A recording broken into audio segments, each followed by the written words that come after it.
Welcome back to I Got Ish to Say. We're sitting here with former drug kingpin Andre MAYS. We're talking about his road to redemption. So, Andre, when we talk about your illustrious career, what seemed to be illustrious, you're at the top of your game, but when it all started falling down, let's talk about that. Well, when it all started falling down, I didn't really have nothing to do with the situation. It's like the feds was looking to one guy who actually became the main witness against me in my federal trial. They wanted a guy who I would consider would have been one of my mentors, an older guy. And I guess they wanted him. And some type of way, they like, well, him and Dre close. And that's how they got on me. Which I didn't have nothing to do with the current situation, what the main witness, a Bahamian guy from Miami, was doing, him and this other guy. I didn't really have nothing to do with it. But they wanted the older guy. And they figured if anybody can happen to get the older guy, it would be me. Right. And this isn't what I tell young dudes today. But now it seems like when I went to the feds and the feds now, it's different. I see dudes get out from stuff that back then it's like, they treated all of us like, we was a part of a terrorist organization. Right. But I see guys get out from cases now. I know some of them tell, but then I don't, because I still read law cases to the day. And it's like the federal system just got a little lenient here. But like I say, they got on me because they wanted somebody else. And they figured if they get me, I was young, that, I would tell. And, you know, when I went to trial, I didn't tell. Right. But I tell guys, because people ask me, well, Dre, how did they get you? I said, well, first of all, when I went to trial, there was no drugs in my case, no phone tap, no wire tap. Nobody say that I had did a controlled buy to an undercover DEA or undercover JSO. It was just all, word of mouth. But I basically went to federal prison because they wanted another guy and because I was young, because everybody else, was telling. So, what made them think that, I wasn't going to tell. Right. Right. But and a lot of people know. I'm not gonna mention their names, but you know who my main man was back then. Right. Like everybody say, well, how Drake go down and they don't go down? Right. Did they play a part? No, man, it didn't play a part in me. Right. But it just show you how the federal, government work. So at this time, tell me about your personal life.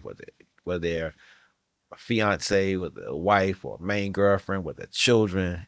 What was that? What was Dre inner circle like? His family life. Oh well, I'm an only child, and some people find that comical. I thought you had a sister. Well, I got stepsister, Okay. stepbrother, Okay. Okay. Yeah, but for my mother, I'm only child. Okay. So people be like, how this man was raised in a single home with a good mother, and he out in the streets doing all this and doing all that. But yes, I had old lady. Well, I'm not gonna lie, some of them gonna see this. I had 3, 4 old ladies. Right. Right. And I had multiple kids. Basically all my kids, the same age. Right. So, you know, that's how I was.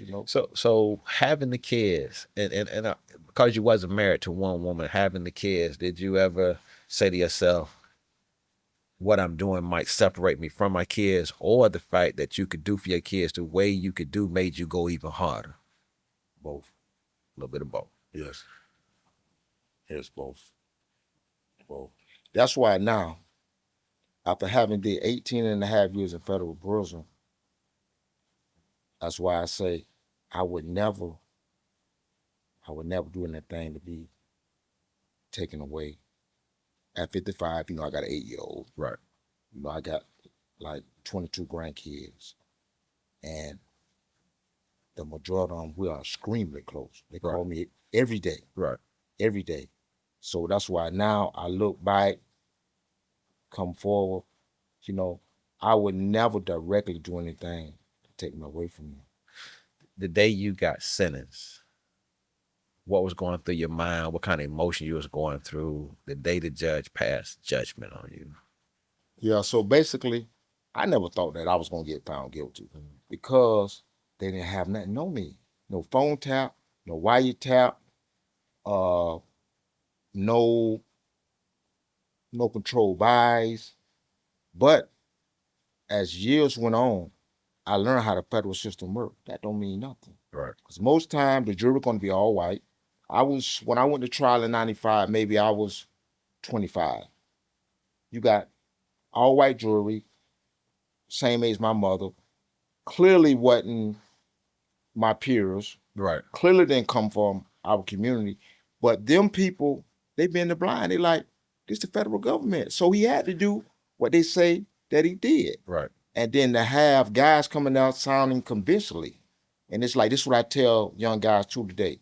When it comes to the feds, if you got 20 witnesses gonna testify against you, I guarantee you that 10 of them you don't even know.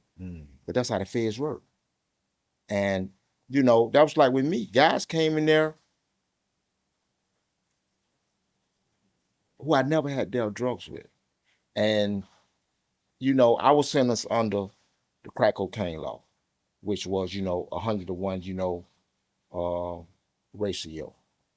So, and it was just, some of them guys, I look back on the laugh, they was lying, but they sounded, convincing. So the jury's gonna think they telling the truth. Right. And like one, particular guy, and I'm gonna say his name because I don't give a fuck. Mikowski Clark, a super DEA informant, outright lied on me. That's how I was able to be sentenced to the time I got, because of his testimony alone killed me. He outright lied. I mean, this man never dealt drugs before. Right. But the federal system, they don't have no type of safeguard.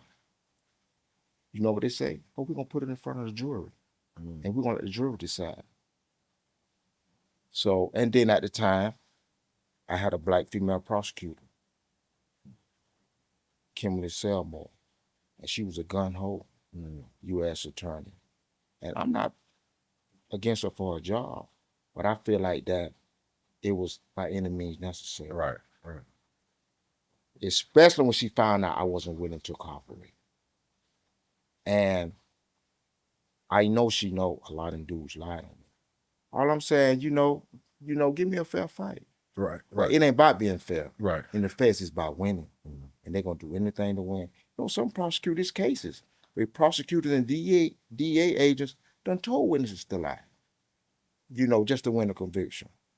But like I say, in my case, I just knew when I got found guilty, that day when I got found guilty, I was going to prison for a long time. And like, it's 2025. Well, like I said, I was locked up under the 100 to 1 ratio. And this one guy, who, I'm going to say his name, Mikowski Clark, he knew if he said crack, like he told the people, I sold him a half a kilo crack and a quarter kilo crack. Who back then was buying a half kilo crack and a quarter kilo crack, where you can buy half a kilo powder and you can turn it into a whole key, because you could whip it. Right. But it was because of somewhat, I'm gonna say, he was just a fuck nigga. Right. I'm gonna just say. And me and him has kids, from the same, girl. So it's personal.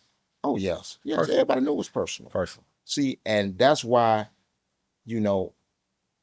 I don't hide this, when I mention his name. Because you didn't have to get in my business. Right. Then allow me. Now, if I dealt with you, it's guys who testified on me. Yes, we dealt.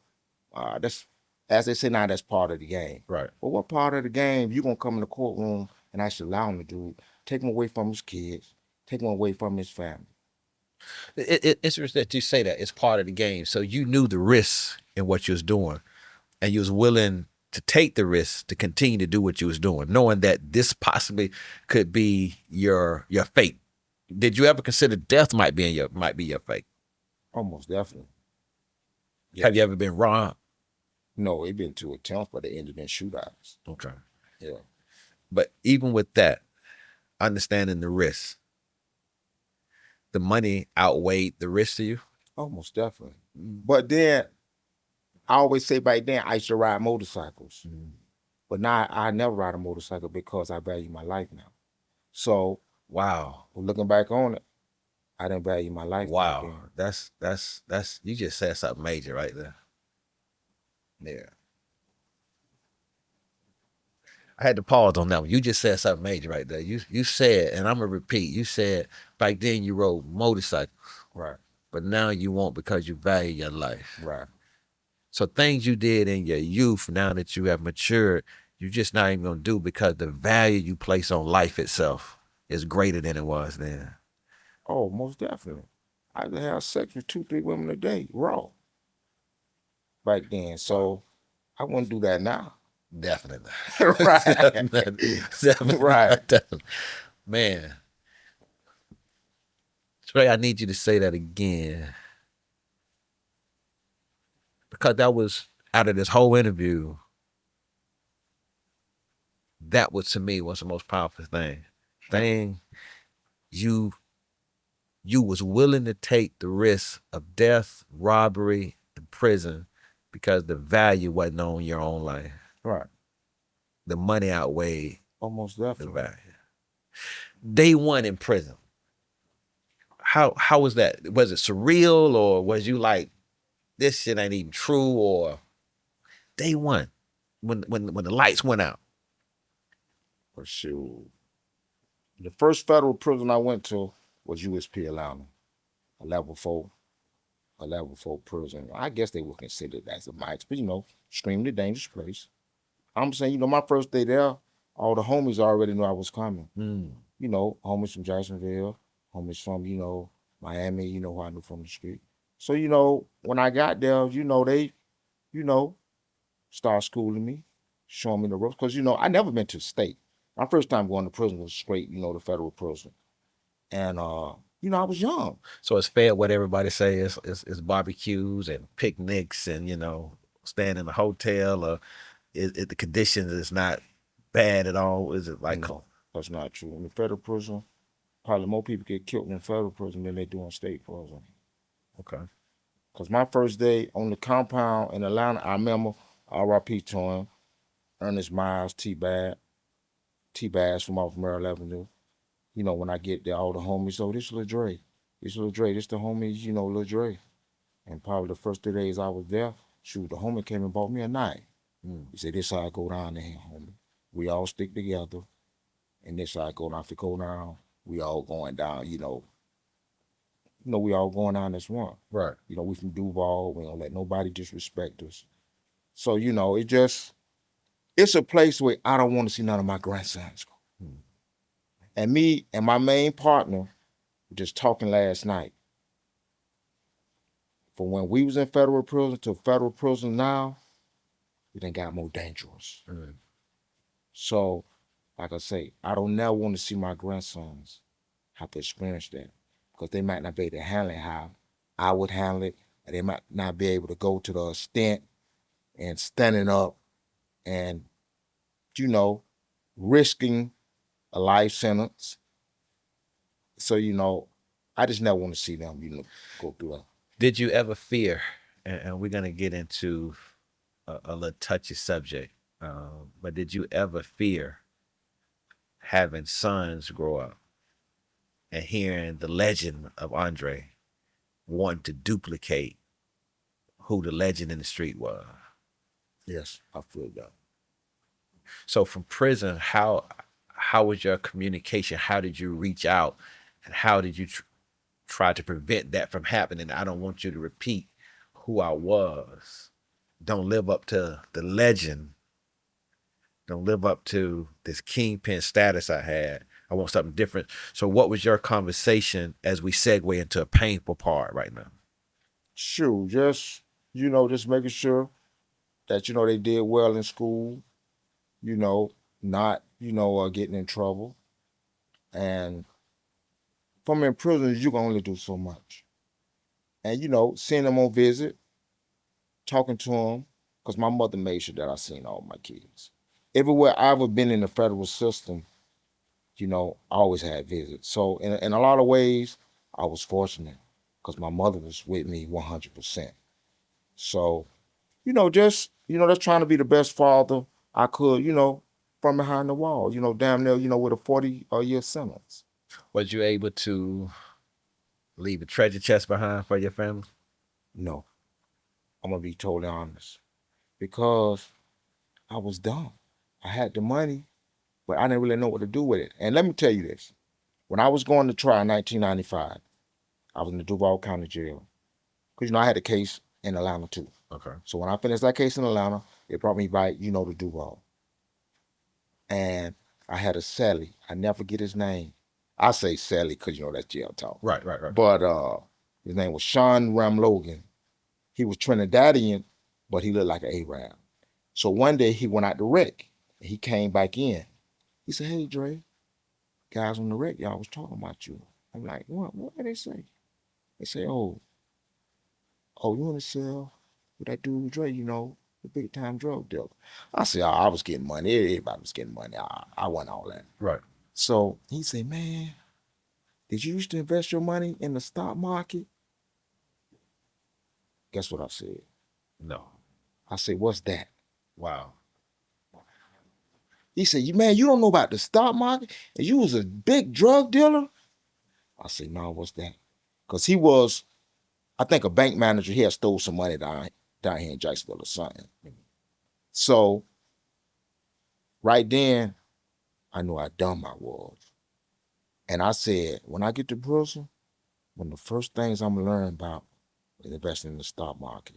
And when I was in USP Atlanta, that's when I think it was MTV, the little MTV show used to come on in the morning. So I used to walk to one of the TV rooms, and it used to be a white dude in there. They called him the stockbroker. I could see him like it was yesterday. When the stock market come on, he'd be right in there watching the stock market. So I'm watching him. I'm listening to the TV. I see the black dudes come by. Oh, that crackhead now. With that old stock market shit. So, I'm listening. So every morning I go in there with him. And he said, "You know about this?" I said, "No, I'm going to be honest." So he started teaching me a little shit. But then what really opened my mind to it, a guy, he's my mentor right now. Well, I consider him my mentor, but he like my big brother. Right. We talk every day. He called me right now 2-3 times a day. Okay. Name Eric Bozeman. They call him Los Angeles E. Okay. Real Kingpin. Okay. They live around the world. First person taught me about Paris, by Nice, drinking 5,000 bottles of Petrus wine. Okay. So, this guy, he sharp. That's who really schooled me about the stock market and really laid down the groundwork. This is what you do. Read this book. He the one really showed me the importance of reading. Okay. Because I hadn't read books. But this dude, like I said, I consider him today. I'm saying, he like my big bro. Right. But my mentor. Right. That he really opened my mind to education, to the world, and one thing about investing in the stock market. It's like right now, we talk every day when he say how proud he is of me, because before he got out, I was already telling him about crypto. Okay. But I owe my transformation, really my whole transformation, the education, to him. Okay. Yeah. So on the same vein of children, when when you first heard about your first son, was you in prison when your first son was murdered? No, I was here. He got murdered. I've been out over 12 years. Okay. So no, I was working on the boat. I was offshore. And I was in the warehouse.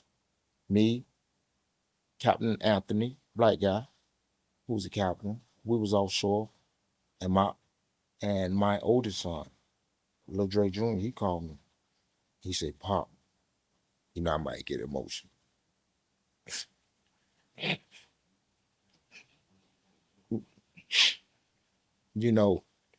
said, "Pop, X got shot." I said, "What the hell? How bad?" He said, "I don't know." I said, "Damn." And then everybody started calling me. And I think, then his mother called me and said, "You home?" I said, "No, I'm on the boat." She said, "X got shot." I said, "I bet." She said, "I don't know. I don't think it's good." And his baby mama started calling. Then my brother, for police here, he called me. I said, "Damn." Then my brother called me back. He like, oh, damn, my oldest daughter. My brother called me back. He said, it ain't good. He said, he ain't gonna make it. He said, he ain't gonna make it. He ain't gonna make it. I said, well, damn. I said, well, they know the captain, you know.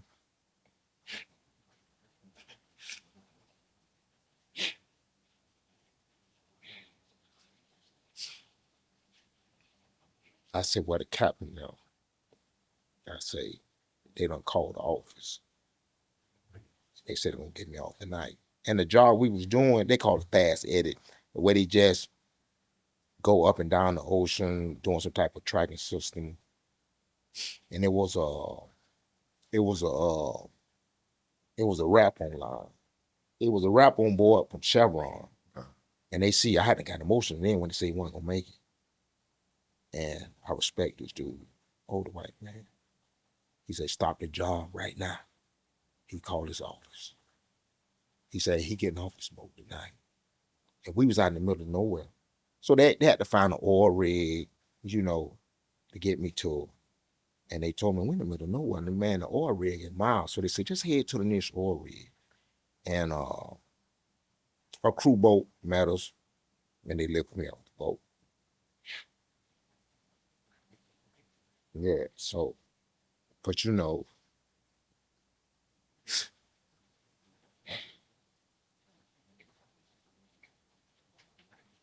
so I told my brother, who was the police, I said, hey, just ask him, can they keep him alive till tomorrow? Right. He said, he bad. And he said, bro, I don't know if it's gonna be good. I said, man, ask him, can they keep him alive till tomorrow? I say, because I'm finna get off the boat within the next 3 hours. I say, it's a crew boat finna meet us. So anyway, my brother called me back and said he gone. You know, I clicked in. So anyway, you know, they got me off, you know, and you know, I flew back in. But though, you know, so you know, he made it from the scene. Guy trying to kill his friend, kill my son. Out of 3 people, my son only get hit in the head, I think, once or twice. So he made it to the hospital. He was alive, you know, with his family there, his brothers, his sisters. And when his mother seen him, you know, she asked, the doctor, is that machine keeping him alive? And he said yes. 'Cause I think they knew her because she worked at the hospital before. Right. Maybe she worked it there. Right. And she told him, turn it off. She said, I don't want to suffer. So yeah, so you know, he died. Well, you know, that was 9/28/21. Okay. Yeah. Okay. Man, our condolences go out to you, man. That is yeah, that is painful. That is painful. So not only did you have the tragedy of losing one son, you lost 2 sons. Yes, 2 sons. Yes, my second son, MAYS, was killed 10/23/23. Basically, the same way, the guy shot in the car, then my son, he wrecked out and really died from the impact of, the accident. But, the case is kind of similar, different because with the Xavier case, 2 guys, is locked up. Presently, they've been locked up for 3 years and they done set the trial date 3-4 times and maybe the trial will be this year. See, but the significant thing about the Xavier case, one of the guys who mother, well, she went to school with both of us. Okay. And me and this young lady was basically best friends. Matter of fact, me and her share a grandson together from my son, Drayshawn. Has a kid from, has a son from, her daughter. So, and, it just show how, young guys do things and can impact not only them, but the parents. Because, man, this woman had a 30-year relationship. Right. Matter of fact, she testified at my federal trial on my behalf. So how's the relationship now? Oh, it's no relationship. No relationship. Yeah. None. So that was important what you said too. A lot of times our youth don't understand the impact of things they do. It can destroy, as you said, a 30-year relationship. A lady that came and testified on your behalf, now that relationship is severed because of things that the children have done. Right, most definitely. Is there a space for reconciling? None. None. Have they showed any remorse for what have happened? Or have they shifted blame?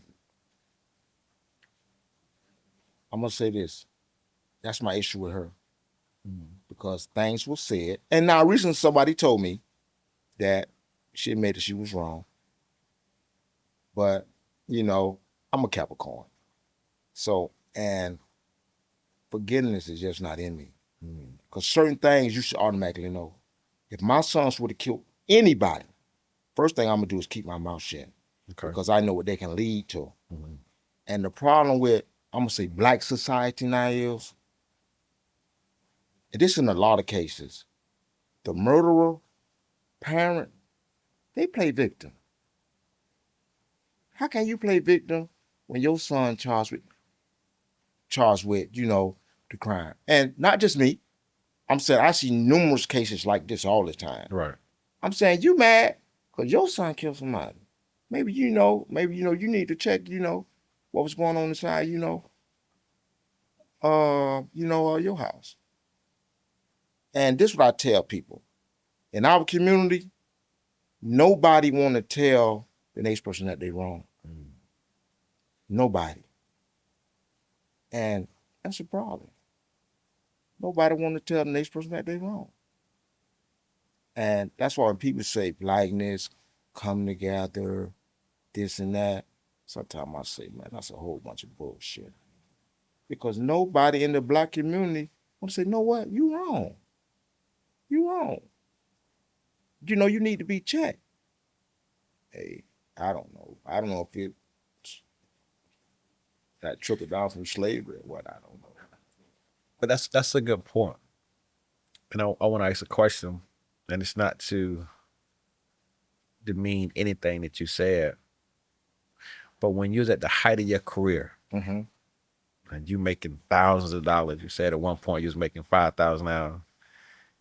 Did anybody come to you and say, "Dre, it's wrong. You destroying the community"? Almost definitely.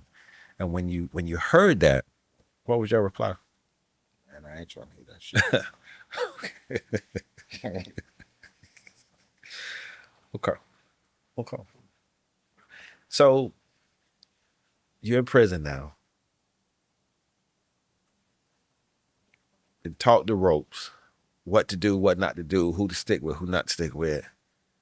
Well, what was that turning factor to say, you know what, it's time for Dre the Kingpin to become Dre the man? Like I said, my partner, Los Angeles Z, learning from him. Like I said, he'll do and travel around the world. And he's a real. What year was it for you? How many years were you in prison before the transformation started? Oh, I'll probably say. So I think I did like close to 8 years in USP Atlanta. Okay. And the pen, seven and a half. Probably, probably 4-5 years in. Okay. Because me and this guy was Sally's. Okay. So the guy get books. And, I would also read some of these books. So, and I started seeing things, different. And not only him, I had other mentors. Mhm. One of them who's on the speaking circuit now after doing 36 years, Wayne Pray, aka Outbaugh, from Newark, New Jersey. Mhm. I was young. So they liked me. And like Outbaugh used to always say, Dre, man, you really one of the first young dudes, so I know that ain't no rat. Right. So, them dudes took a liking to me. So, I would learn certain things from them, about businesses and so forth. And also, Matulu Shakur, R.I.P., he was the ancestors. Now, Tupac stepdad. Right. So, I would walk the track, with them and learn. And I knew a lot of that nigga ghetto shit, if I was to get out again, I couldn't still have that same, mentality. Right. Matter of fact, Outlaw, wrote a book called The Death of the Game. Mm-hmm. He talking about me, him, E, and Matulu in there. Mm-hmm. So, those guys who I was able to meet and Ike with, first because they knew I wasn't a rat. Right. And, I learned, from them. That's why I always tell people, I wouldn't trade them 18 and a half years for nothing. They was the best 18 and a half years of my life for real. Because if I still would have been out here in the street, I'd have still been dumb. Mm-hmm. Or as they say, deaf, dumb, and blind. Mm-hmm. I probably had AIDS. Mm-hmm. I'd probably be on death row. Or maybe I'd be killed. Mm-hmm. Maybe I would have been killed. So you didn't have the mentality that most of the kingpins have when they come out, that I'm coming back in power. Because I had a kingpin tell me one particular time, he said, I may have lost money, but I never lost power. And I always know the pockets to go to get the money with the power.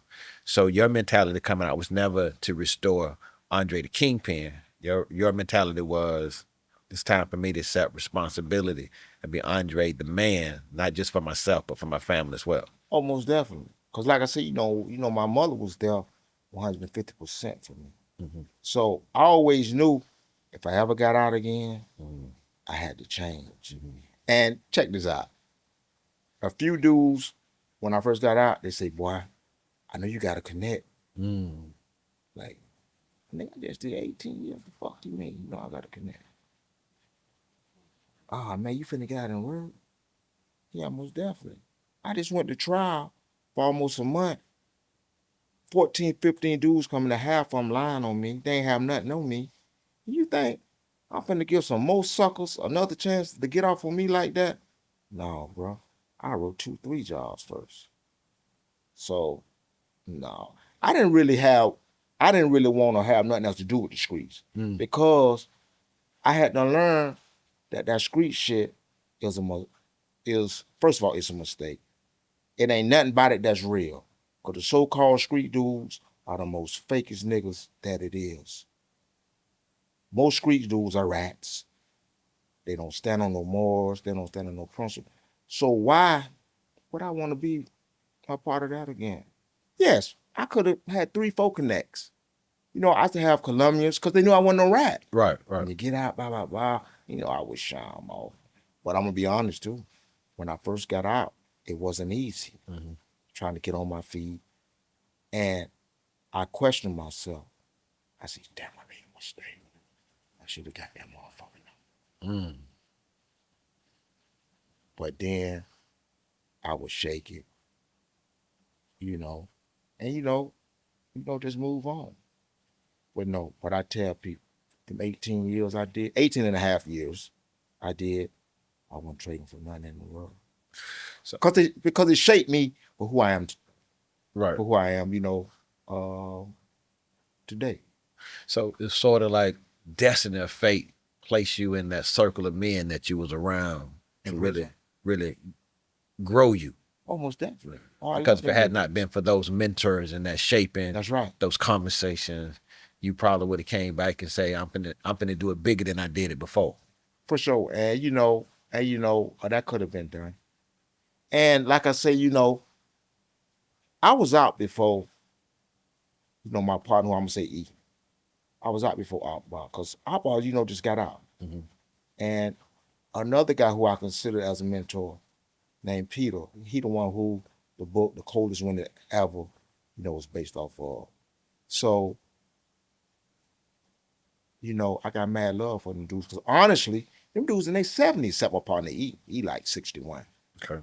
So, I looked at them dudes as a father figure. The father, I know who my father is, but he wasn't ever there. Right. So, and like I say, these was ex-street dudes, educated, made changes. So, I just basically learned and followed, the groundwork that they laid out.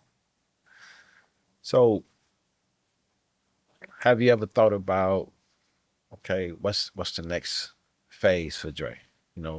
Do you write a book? Do you write a movie? Or what is the next phase for Dre? Well, I have wrote like 2 novels, and one of my sons, he always said, "Pop, man, when you gonna publish some novels?"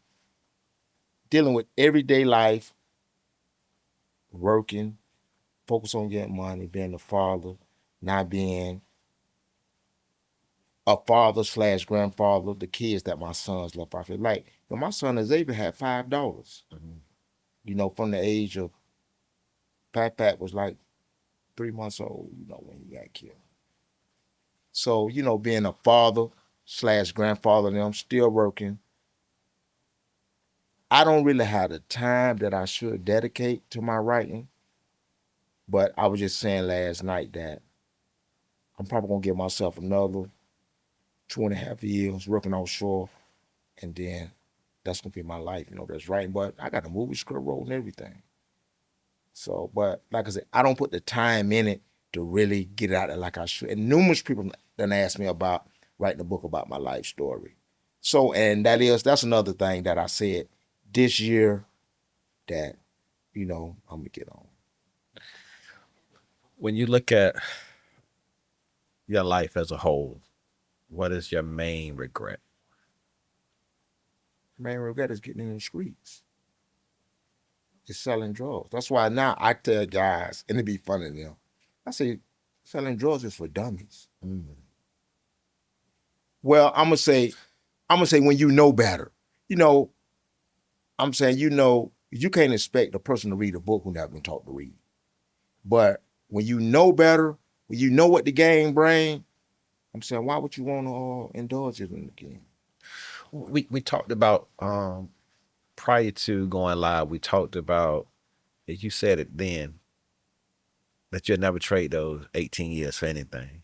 And you talked about people we know, we went to school with, who was in the streets, didn't do any time, but can't even read on a 3rd grade level. All right. People say I got a habit of calling people dumb. Because I do. I say, a lot of niggas dumb. Right. Yeah. So now,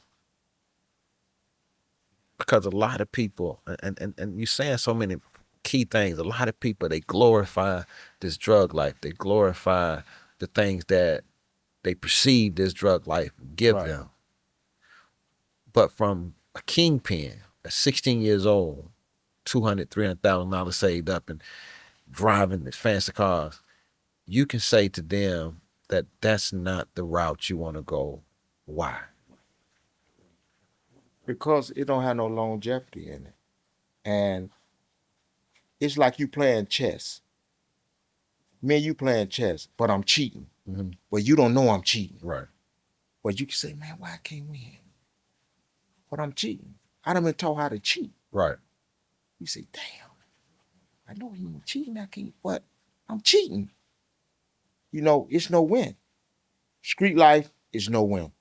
And I look back when I was young, I could never imagine saying this because, my life was based on being street. It was based on being Andre MAYS. But man, that shit for dummies. Because you're not gonna win. Man, life is about winning. Right. I'm saying life is about elevation. I'm saying then overall it's for dummies. And then you're gonna get played. They're gonna make you put on a dress. They're gonna make you be less than a man. Then you're gonna be in prison, 50, 60, 70 years old. You might even die in that shit. You know how many good dudes I seen die in prison for simple shit that people on the street gonna die from? Wow. So, no, that shit for dummies and suckers. Dudes who already rats or dudes who gonna be rats. And this is what I tell people. If it's 100 people in the community selling drugs, 95 of them already working. It's a professor from Northwestern, and I put it up last week when me and one of my partners talking. Man, she say if it's a gathering in the black community, over 80% of the people there are already working with law enforcement. And that's embarrassing for the black community. Wow. Yes. So you think, like I say, when you know better, you do better. Now, if you've not been taught to read, I can't give you a book and tell you to read. Right. But a person that know better, why would you even want to indulge in that? So, and that would be me. And some people actually thought, when I got out, I was gonna go back to the same thing. No, I ain't no sucker. I may be a lot of things, but I ain't no sucker. One thing about Myra, she ain't raised no dummy. You know, she might have raised the asshole, because people say I'm an asshole. Right, right. But a dummy, no, no. You know, like I said, and I never give suckers another chance to take me away from my kids. Because now I value being a father. Even though, you know, my older kids grown, you know, my oldest daughter Jasmine like 35, 36. And, you know, she got 4 kids. You know, she got a 1-year-old, but the oldest 3 love me to death. And 2 of them done lost a father, you know, to gun violence. So, no, I feel like I'd be a true sucker if I put myself in a position to be taken away from my daughter and my grandkids. And yes, I would love to have another $500, $600, $700,000 saved up. But nah, I wrote 3 jobs. Try to get it down. So when the story of Andre Mays and when you talk about the legacy, what do you want as we conclude this? What do you want Andre Mays' legacy to be? To be known as a man, somebody who never compromises morals and principles. You know, somebody who stand on business, and somebody who came home with the goal of doing right. Like I said, the only thing that brought me close back to the street was when my son was killed. You know, I was ready to go back and be who I was back then. That's why I tell people, really, see, the devil had been asleep with killing my son. You know, they really awakened the devil. But, you know, I just want to be known as a man. That's why I never compromise morals and principles.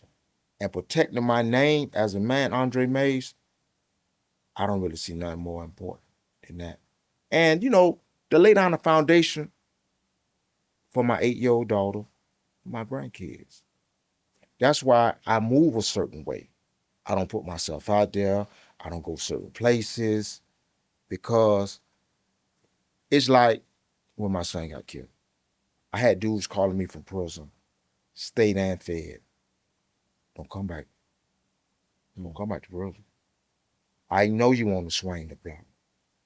I know you will swing the block. Don't come back to prison. They say, I know it's hard, Dre. Don't come back to prison. They like, man, they got friends. You know, let the streets happen. I know it's hard, Dre. Don't. Hey, I'm talking about dudes calling me every day. Hey, are you good? Yeah, hey, don't lie to him. Dude, don't come back. One dude told me, if you come back in here, you a sucker.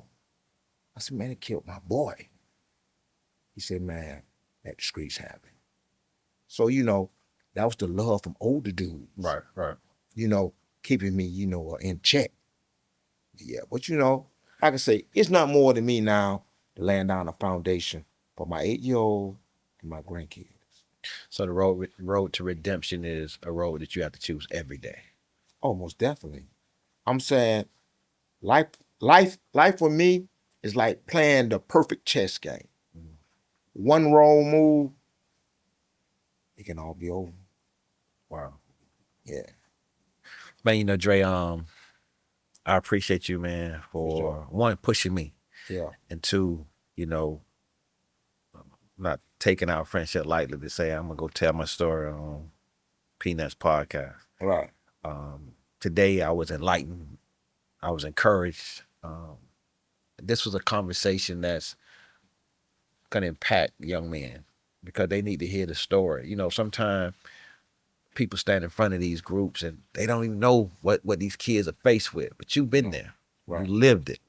You've been at the highs, you've been at the lows, and now you're rebuilding.